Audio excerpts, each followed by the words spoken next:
absolutely. I mean, I think I did not start my career in the technology field. In fact, I thought I was going to be in the human resources department, working most likely for a non-governmental organization. And simply because of the background of my family's background, where the kind of work my parents did.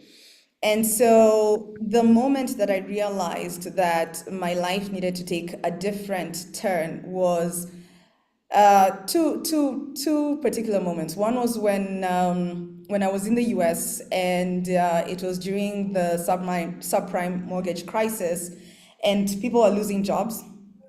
And I had just finished an internship, and I wanted to go, and I had to make a decision between going back to my regular day-to-day life or taking a whole different turn and moving into a location that I was not familiar with.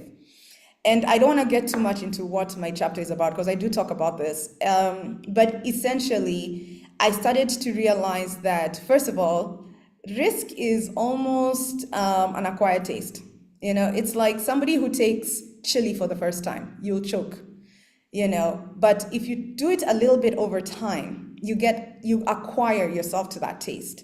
And with risk, if you start slowly by, you know, finding yourself, go out there, maybe you don't like to be in a crowded room and you go and meet people randomly or speak up in a room when you're typically the quiet person, you start to now get more accustomed to taking risks. And so in that time, and by the way, my background is I used to be a very, very shy person. I used to be a very quiet person. Somewhere along the way, I stopped being that person and I chose to become more vocal and advocate for certain things and speak about it. And when I made that decision in the US and moved to Philadelphia, I entered literally the technology realm. But even then, I didn't realize that it was going to have a profound impact. I thought this was just another job that I needed to do to pay the bills. But it's what I did when I was in there. It wasn't going to work every day and collecting a paycheck. It was a learning opportunity. I immersed myself in that role. I learned about what was fiber infrastructure. What is satellite? How do we get connectivity? What is data? I started learning all this information that even at the time, I did not know that it was going to be relevant. Later in life, that is. And but then after all of that, I had to make a decision on whether I should stay or head. So when I came back home, and at the time, I wasn't sure that I could apply what I had learned when I was in the US. So I decided to work on my own project, and start my own company and see if that would be the way in which I would be able to survive, because I was always constantly in survival mode. But after a while, I started to realize that I needed a more fulfilling path. I needed to find a more sustainable way of getting things done. I needed a career. And long story short, I ended up in Uganda. And in Uganda, I pursued this opportunity at Google. And that particular job is what ended up opening me up to a whole new world. And it was more about the people I ended up interacting with. There were so many women in this organization doing such impactful things. And it amazed me. And it took me back to the time when I had been in the US working for this company that I'd learned about all this technology. The executive director of that company was a woman. And I think she set me off to the path of, if women can lead, if women can drive such impactful change, then why can't I? And so later in life, when I came into Google, again, I had that drive of, I want to do big things, I want to do better things, I want to make a change on not just in my own country, but on the continent. I want Africa to be on the map. And I started now working on these different projects, until I landed on the one that now really helped me take off. But what was interesting about that is I did not think that I was a good fit. I didn't think that I was capable of doing that. But I did not let that stop me from applying for the job. I did not let that stop me from moving forward with the interview process. And I did not let that stop me from negotiating my own salary when I did get the job, which is something else that a lot of women shy away. We're given a package and we say yes and we move forward. We don't even think about what is our worth, what value you're bringing to the company. Why is it that you are the hired candidate amongst X number of people? So I think that moment was the moment that I started to realize that it is important to reflect on your intellectual property. What is your intellectual? What's your IP? And your IP is the value. It's what your knowledge. It's your knowledge. It's your experience. It's what you know, how you're going to, and all that information and all that content is what you're bringing to this organization. It's what they're hiring you for, and then what is it worth? And so companies will always benchmark and say, this is what we pay, but why can't you change the status quo, for example? Why can't you challenge it? And so keep pushing the barrier, keep breaking that glass ceiling, and don't accept that things should continue as they are. And I got that, I think working in Google was definitely the experience that I needed to be able to set me off on my career path and start looking at things in a whole different light, and start challenging and questioning. And it's great that I worked in an organization that actually allowed you to do that, to question how things work and look for a different way to address challenges, and apply yourself. And not just apply yourself, but apply yourself in a unique way. Because every single person who comes into any organization is bringing something to the table. Wow. Thank you, Judy. I've had a glimpse of your writing, and one of the things that is clearly coming out is the fact that you have really made great leaps of faith. I can see you moving from one career to another, from one job to another. And, at some point I was like, wow, that is so daring. And you've just mentioned about some of the women you met on your way in the organizations where you worked. I just wanted to know, where would you place the issue of a support system when it comes to matters of risk taking? Are there people in your life that have contributed to who you have become so far? Yes. And I'm glad that you've raised that, Dottie. It is important to have a strong support system. A support system can vary in how it looks. Your support system could be your family, it could be your friends, it could be colleagues, it could be workmates, it could be even your bosses in the company. It's who you choose to lean on and consult with whenever you're having to make tough decisions. In my career, I think from when it started, I have been blessed to have a very, very good support system. And part of it is my family. They've always encouraged me in everything that I've pursued. I remember even back in college, when I decided to choose, I don't like this university, I want to pursue this program in this other university, but I need support in choosing the school, or I need your feedback on the program. They would always come back to me and tell me what they thought, and they would be there for me if things fell apart. So even when I left the US, I didn't leave because I was on a high note. Things were really bad globally. Global economy was doing really badly. And it was a tough decision to say, okay, you know what, this is not working. It's time for me to come back home. And when I came back home, I was embraced by my family. They were already there to support me. It was me and my son. They were ready to support me. They were ready to take me in and help me figure out what my next step is. I had really good friends, so I like to balance my life between work and my personal affairs. I like to ensure that there's harmony in my life. And so my friends will always make sure they were there for me, making sure that I go out, that I'm still social, and I just don't end up putting myself in a cocoon and wallow in self-misery because, all these ambitions and desires that I had when I went to the US did not pan out. But what was so important about that particular moment in my life is that because of this support system, I had time to clear my head. I had time to think through what I wanted to do. I was coming back to start my own business. I had no experience running my own company. And I needed to figure out where I'm going to get capital. How do I engage? And my father, my late father, was actually the person who held me down. He's the one who helped me create the networks, connected me to the right partners, figure out what's, how to do the marketing, transport, the logistics, everything. And I worked alongside him through this whole process, and learning quite a bit from him during this whole process, and also learning a lot about myself and what I'm capable of. Because a lot in a society, especially a patriarchal society, like the one we're in, a female executive director of that age, I think I was in the mid-20s at the time, it's almost unheard of back then. So it was a lot of challenges, right? It was a lot of questioning your decision making.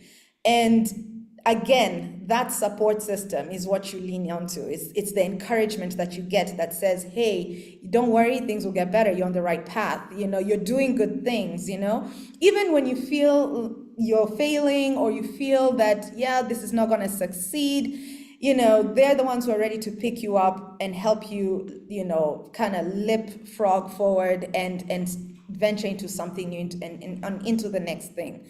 So a support system is critical. It's critical in your life. In fact, I would say I wouldn't advise even venturing on risk taking if you haven't yet figured out your support system, because even in your contingency plans, it is the support system that helps you figure that out, right? If you choose to move to another country to pursue a job or pursue a new career and it doesn't work, you're going to ask yourself, well, then what do I do next? What would happen if this doesn't work out? Where would I end up? And if you have a really good support system that you have created for yourself, then you won't have to worry about risk so much. You won't even look at it as a huge risk, because it's calculated, because you can see, well, the potential outcome is pretty great. And even if it doesn't, then I have a really good fallback. And that for me is fundamental. I think you need to always ensure that you have a support system. My support system has been my friends. It's been my immediate family. And even as a parent, it's been my children. My children always ensure that they have been my North Star. Every time I think about making any major decision, it's them that I think about, and I think about the life that I want to give them. And in some ways, if we end up, for example, like when we were in Uganda, my son was born in Kenya, in the US, and when we moved to Uganda, I was with him. And I remember at that time thinking, well, all right, this might not be the ideal life that I was thinking of when you came into this world, but let's make it work. And this young little boy was very happy, very excited, like he's just eager to consume the world and learn. And it ended up being a great experience for him because he was exposed to a whole new culture, a whole new environment. And he too started to build resiliency and adaptability. How I can move anywhere with my children, and I know they'll be okay. I know that they will succeed, they'll be fine, because they've learned how to adapt to different environments. And that started at a young age. So again, continue to show me that support that I need and giving me that encouragement that I can make decisions for them that will better their future. So going back to now the career path, we focus a lot more on how we build our career path. We focus a lot about ourselves and what we are capable of doing. And we tend not to think about the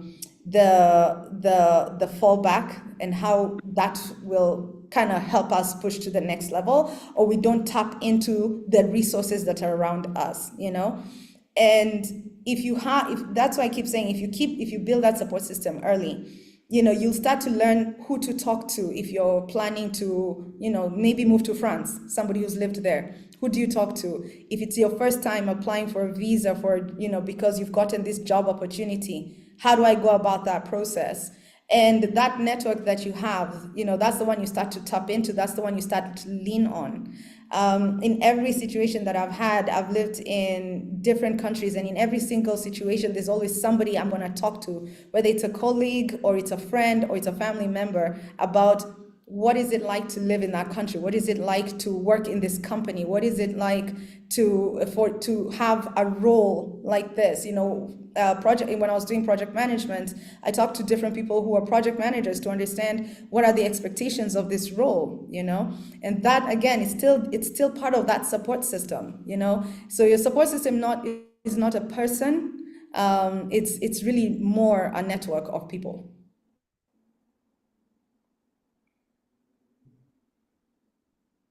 Wow. So what I've picked is that the need for a support system is fundamental. It is risky to take a risk without a support system in place. This webinar is brought to us by Zion Pearl Publishers. We are looking forward to a book launch scheduled for 30th of November. If you want to be part of the launch experience, we have a registration link shared on the chat. You may just go in, key in your details, and plan to join us on the launch date. We also have this book available. You can make an order and get a copy delivered to you. There is an order form available on the chat. You can go ahead and make an order. And if you have any questions, you have any concerns, you're in need of some information, feel free to reach out. Our contacts are also available on the chat. So we are looking at the value of risk and why women should embrace it as a strategy for growth and success. Now, Judy, I would personally consider you a very high risk tolerant person, just from your story. Correct. And so looking at the ventures you have dared, I would want to ask, do you find it different in your experience? Do women face unique challenges in risk taking compared to the male counterparts? What has been your experience? Yeah, I think they do. I think they do. I think one of the so women tend to lean towards being liked, right? I was listening to Chimamanda Adichie, and she was talking about the concept of likability and how women need to not really make decisions based on just being liked, and because of that, what ends up happening is that we tend not to take risks in jobs. So you don't want to manage a group of people because you're afraid that, well, once you become their manager, then they won't like you as much, or they won't share information with you as much, or they will sideline you. So they used to hang out and have coffee and lunch together, and now you're their boss. So all of a sudden you're no longer part of the crew. And so you limit yourselves. And I think I see that more towards women than I see it towards men, because men will, he'll be the boss, he'll still be the brother, and they'll still hang out, but women will not.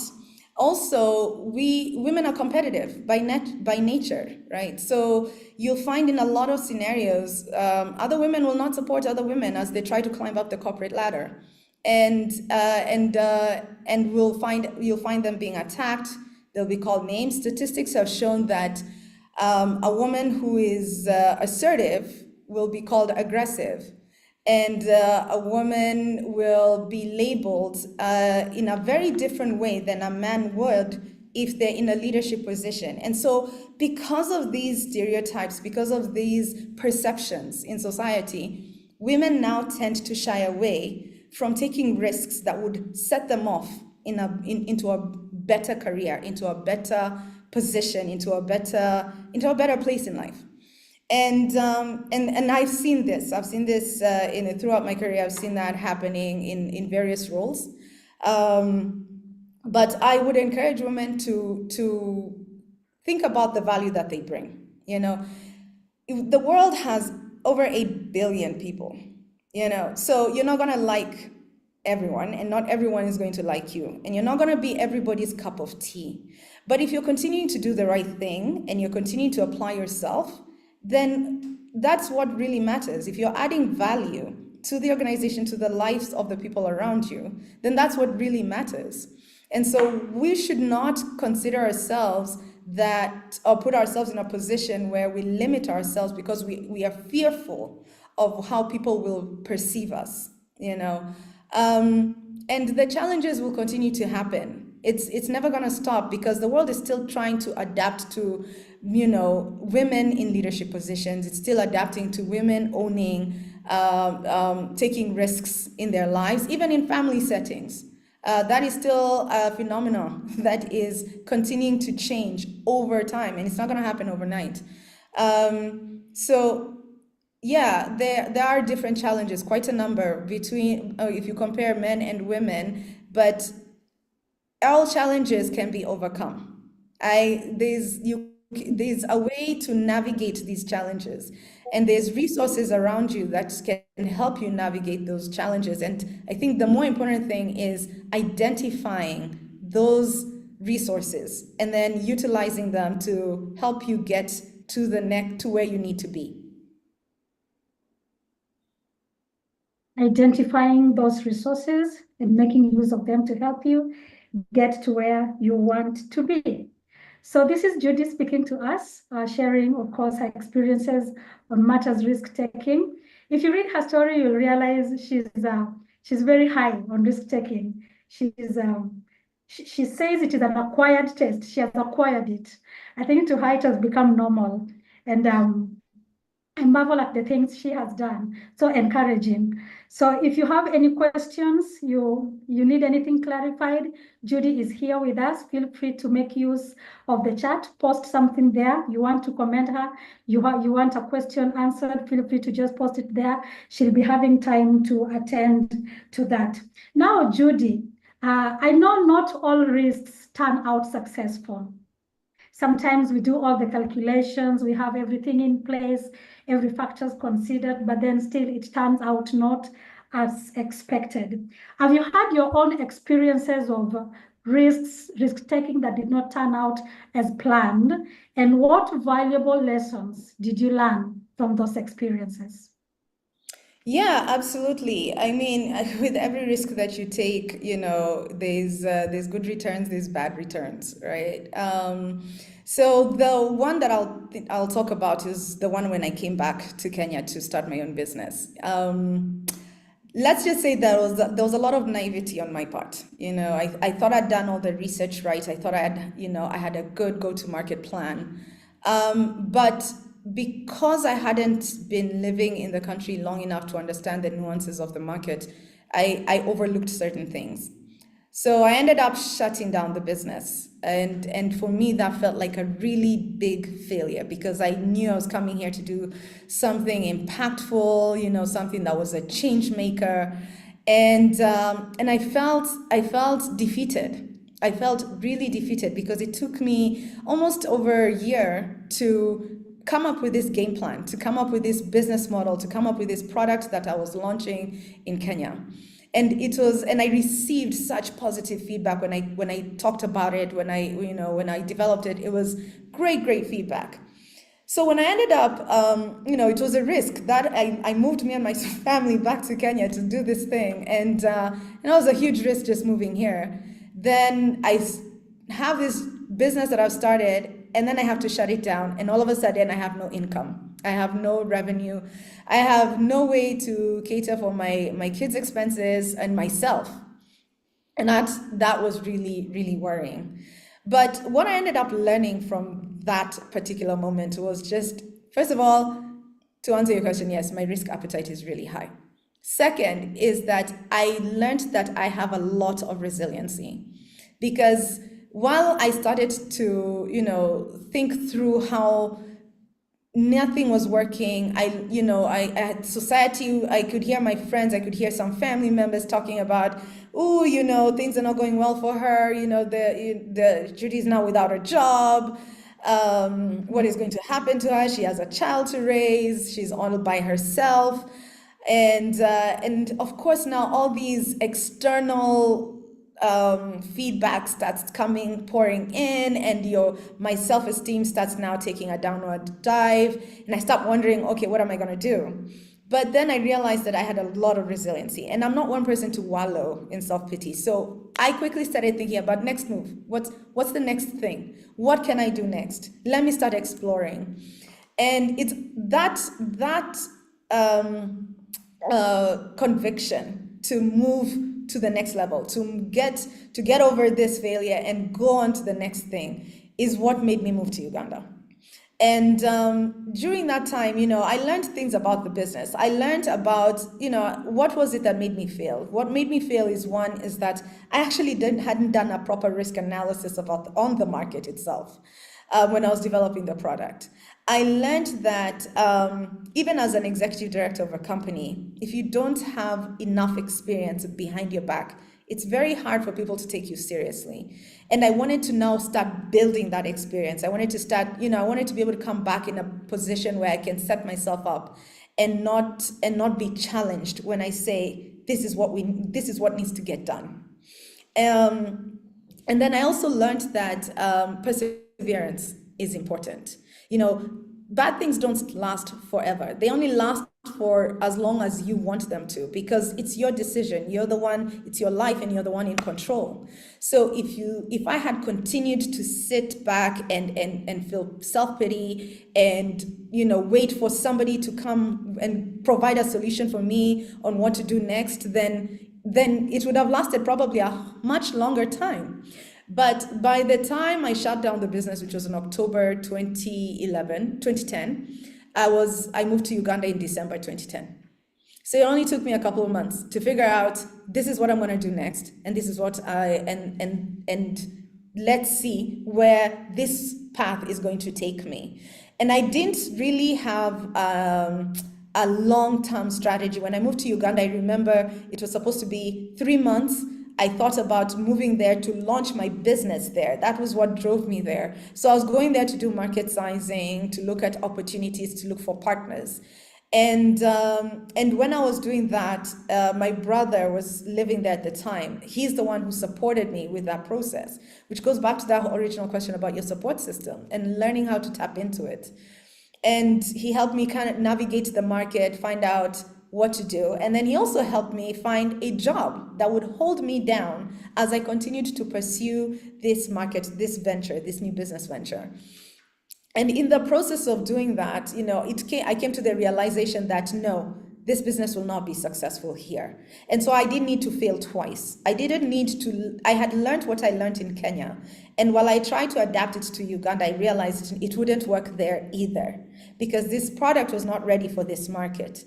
And those are the things that you need to kind of pay attention to. I mean, key learnings. When you start something, I spent a lot of time evaluating everything that went wrong with that particular business.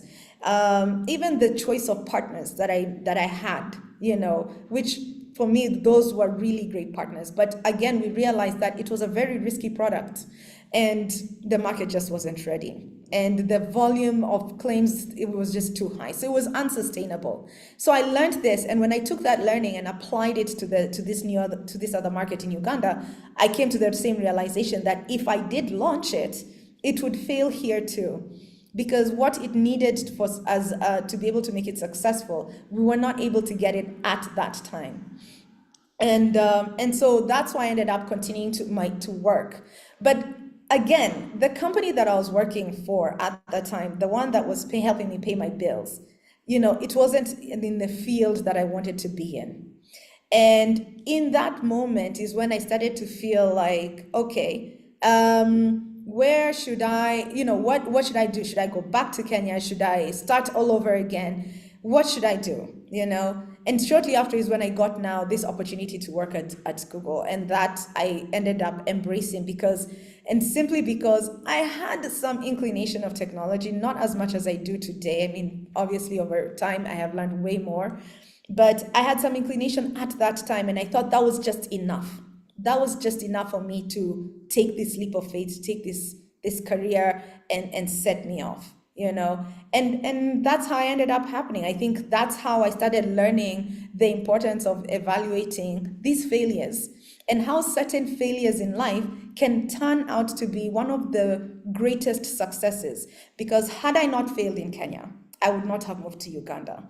Had I not realized that project would fail in Uganda, I would not have applied for that role at Google, and I would not have launched my career the way I did. So these failures are not always just failures. They sometimes just set you off for something even better. But you have to be open-minded enough, and you have to have enough willingness to take the risk and see where it's going to take you to, where you're going to end up.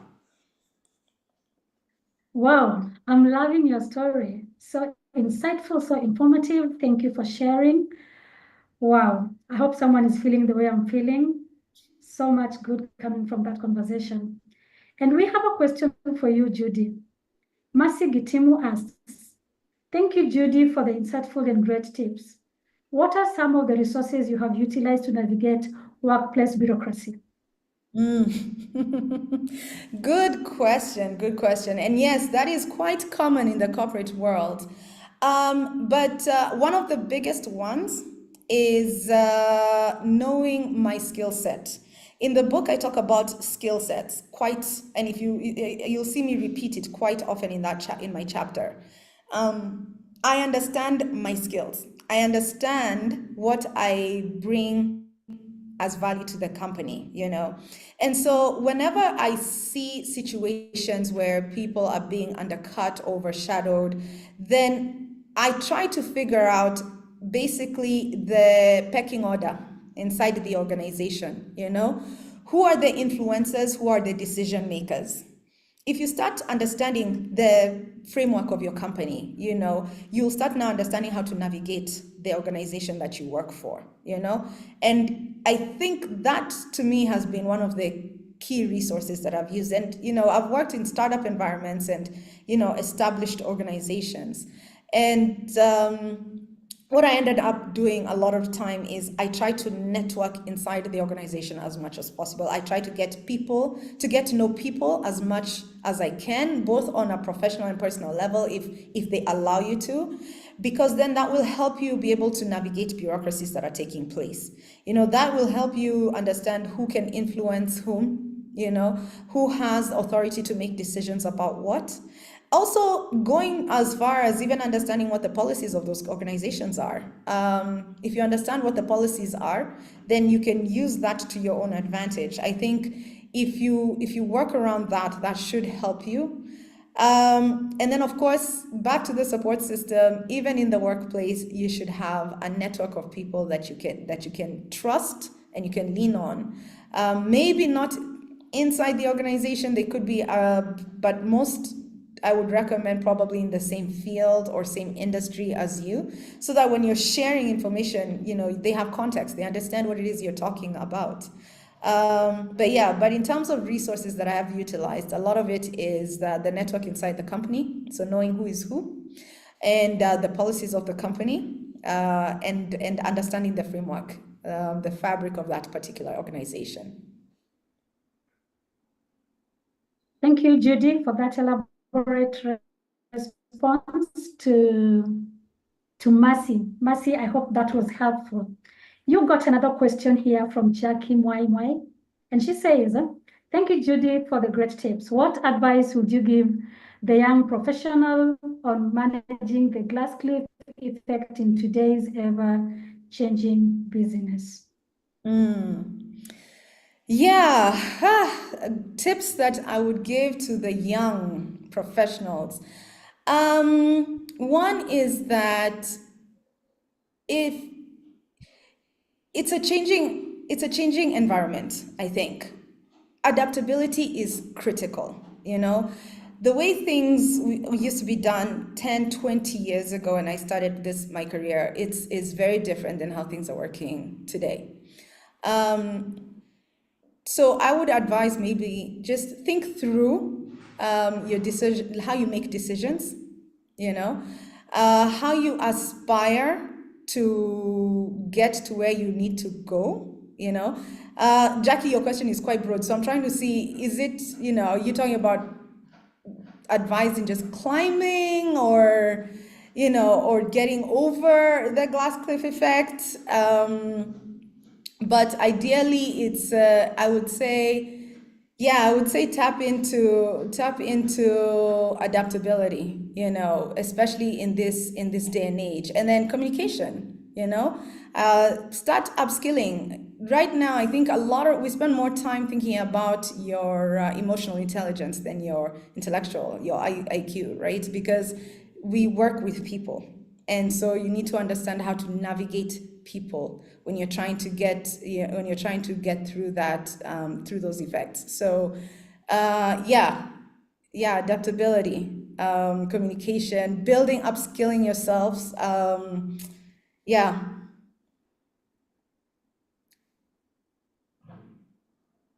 Thank you, Judy. It's beautiful to also know that we have some of your co-authors joining the call. If you're there and you're a co-author of We Took the Risk, hands up. Let us see you. I can see Primrose Mukami.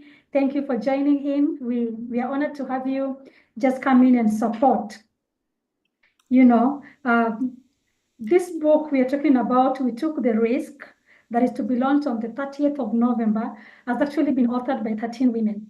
Judy Nguru is one of them. So if you hear her speak and you're finding her conversation beneficial, you can only imagine when you get the 13 of them speak to you on the same day. We would like to give you a special invite to the launch happening on the 30th of November. And you can also make an order and get a copy of your book. You can begin reading ahead of the event. So you come with a little info about what to expect on the day. But I can promise you it's a book you want to read. We have our registration details for the launch available on the chat. We have our order form available on the chat. And if you have any questions or need clarity on anything, our contacts are also available on the chat. If you have any questions you want Judy to attend to, please feel free to put it on the chat. And just before I dropped that, one has come in. What advice do you give women who are willing to take risk but lack support system? That's a tough question to answer. If you want to take a risk but you don't have a support system, I would say that is a risk in itself, is you trying to build one, right? You have to get out of your comfort zone. You have to look at what resources do you need to be able to take that risk, to take that leap of faith, right? I think that in itself is the risk, building your support system. Because the thing is, people are precarious. You know, you can think that somebody is 100% supportive, and over time you realize they're not. So even building that network takes effort, it takes courage. And it's something that probably because you're not familiar with having a support system, then you're definitely going to be challenging yourself into creating one. So that in itself is a risk. And so it's important that that you start. You start from somewhere.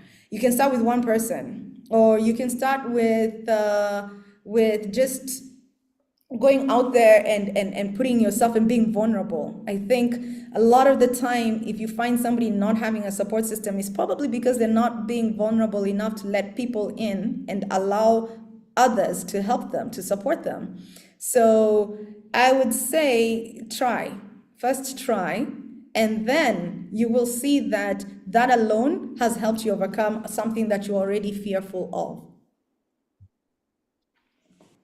So Philip Oduor, try. Having the support system in place is the first risk you're taking. So try.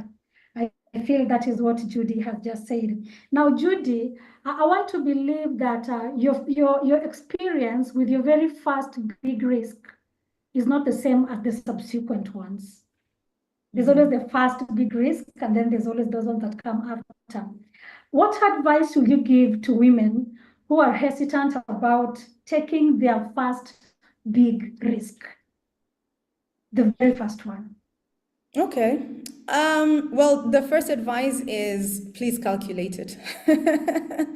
Going back to the analogy that I made about jumping off a cliff with a parachute, you know, yeah, you feel like you're safe because you have a parachute, but you lack visibility. The strong winds will carry you to unknown locations. So my first advice, for the first time you think, you know what, this is very risky for me. I've never done anything like this before. I want to take it. Before you take it, calculate, check and see. is what you're about to do going to lead to a better outcome or worse? And then if you do come to the conclusion that it will, so you've done all the analysis, you've done, you've reviewed the pros and cons, you've evaluated your ability to navigate whatever it is you're trying to do, and you go ahead and take it, ensure you have a contingency plan, because things can always change. You can go and plan everything out to perfection, but once you go ahead and take that leap of faith, things can always take a turn. Even in fact, even when I'm thinking about Jackie's question about the glass cliff, when you're put in this position and you're thinking, I've worked my way all the way up to this particular position, everything works, and I'm where I need to be, but you find that the support that you're getting is not helping you achieve what you want to achieve. You must have a contingency plan. You have to have a backup plan. I think at that point in time, you have to ask yourself, do I keep going, or do I change my course? Do I change the path? Do I go in a different direction now, because this is not working out? And so in any person, whether you're doing risks for the first time, or you're have a high risk tolerance, you should always have a contingency plan. You should always think through, even from a career perspective, what if the company you work for shuts down? What next?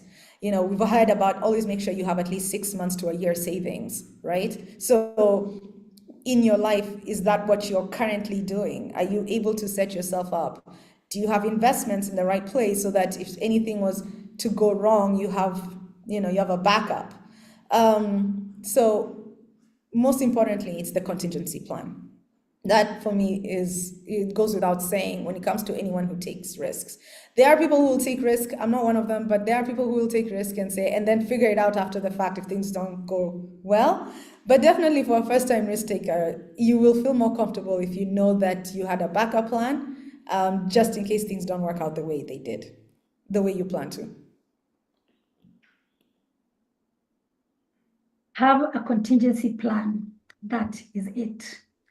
So Judy, we know some of us probably already have a copy of your book in their hands because the book is out there already, and some people are still looking forward to interact with the book.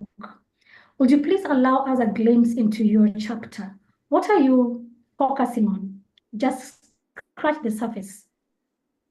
Okay, so the chapter of the book is called Inflection Points, and the subtopic is Embracing the Unknown and Rising Above. Why it's called Inflection Points is because I basically narrate the various points in my life where I had to take a risk, and then I go into when I took that risk, what did it lead me to? And most of the time, and when you read my chapter, you will see that I end up taking a risk into something that I'm very unfamiliar with. And but it ends up leading me into a better position or a better situation. And even when it does not, which I also talk briefly into the book, unfortunately, it's 3,500 words, very limited amount of text to really explain the journey of risk taking. But it's enough to give you information on why for me, risk was fundamental. And in the book, it really just shows that I started getting accustomed to risk taking at a very young age. And because of that, it has allowed me to reflect on that and use that very powerfully to launch my career, to set my career into the path that I wanted it to, even if I didn't know then where I should end up today. I knew what I wanted to achieve in life. I've always known that I wanted to do something impactful. I always known that I wanted to do something that would help me grow. I talk about learning and the need and the yearn. Like for me, I yearn to learn more things, different concepts. Get more information. The more I know, I think the more equitable I am, the more value I bring. So that desire has also helped me grow. And I think I got that desire because I take the risk to want to know something that is not typically available for me to know. So I'll get out of my comfort zones, and I talk about all the learnings that I gained from from my experiences since the beginning. Thank you, Judy. I would also just want to know, we are looking forward to joining you for the celebration on the 30th of November. And we are hopeful that there's going to be more interactions. Other than just the interactions from the content you and your co-authors have written, is there something you can promise us, kind of an experience on that day? Well, for one, it's going to be, it's going to be a fun-filled day. 13 incredible women have come together to put this book and talk about their experiences, and you'll get to hear about different situations, different scenarios. I am 100% sure that each one of you will find something you can relate with. You will come back. I hope that you'll be able to come out of it understanding that risk is not something that needs to have a negative connotation towards it. It's actually something you need to embrace to be able to grow in your career. I think it's something that you need to embrace for you to elevate yourself in life. And it'll be a very impactful and insightful day. I highly recommend everybody to be there. Bring your friends, bring other women that you know who would, you feel would probably gain from these women and the stories that they're sharing. And just prepare to have fun. It's time to socialize. I talk about network a lot, and networks are built because you get out of your comfort zone and you meet people and interact with them and get to know their story.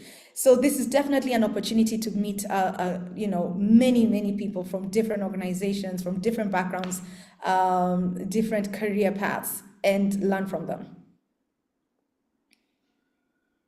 Thank you. I so look forward to the launch day. Would you please give us a closing remark? What is one final thing you'd love to say before we pull the curtains down? My final remark would be maybe just a statistic is that men apply for jobs, and I've said this before, men apply jobs, and it's also a fact, you can Google this, apply for jobs when they meet 60% of the qualifications. Women apply for jobs when they meet 100% of the desired qualifications. And I find that phenomenal. A guy will just look at a JD and say, okay, I meet 4 out of the 8, I will 6 out of the 10, and apply. And women, no, if you've not checked all the boxes, you don't. And so my closing remarks is that you need to get out of your comfort zone. You need to stop thinking that you need to be perfect to embrace this role or this desire, this life that you want to live. So get out of your comfort zone. Go out there. Be vulnerable enough to share your stories, because the more you share, the more you'll impact somebody else, and the more you're likely to now attain what it is that you're trying to attain. So get out there. Do something that you normally wouldn't do, especially if you feel that you're stuck where you are. Get out of your comfort zone. Our guest for today has been Judy Nguru, who has spoken to us about the value of risk-taking and why women should embrace it as a strategy for growth and success. It has been an interesting conversation, and I want to believe that you have picked something you are having a takeaway with you. To begin with, she has echoed that it is a risk not to take a risk. It is a risk in itself not to take a risk. She has also put an emphasis on the need for a support system. She says it is fundamental. And she says during risk-taking, whether it fails or not, there are lessons to be learned. One of the lessons she learned is resilience, and she says it is important also to learn to persevere. It is very, very important. Do your risk do a proper risk analysis before you engage. Judy, that has been a very informative conversation. We want to say a special thank you to you for availing yourself for this discussion today. I want to also say thank you to our audience for making it possible. We would have no one to talk to, but because you came, we have been able to talk to you. A special thank you to the Zion Pal team that is working behind the scenes to make sure that this goes out the way it should. And I cannot forget to give a special thanks to the founder, the man behind this project. We call him, he for she, Mr. Doso Radido. Thank you for creating this platform. We honor and celebrate you. With that, I personally would like to give a very, very special invite to the launch on the 30th of November. I'm so looking forward to seeing you all. Just like Rachel Shitanda has said, she's looking forward to seeing you all soon. That is a confirmation that she will be present for the launch. And all I can say is that Karibu Sana, Rachel, we will be glad to host you. Thank you for joining us once again. This webinar was brought to you by Zion Pal Publishers. Until next time, allow me to say goodbye. Thank you, Dottie, and thank you everybody for joining, and see you on the 30th.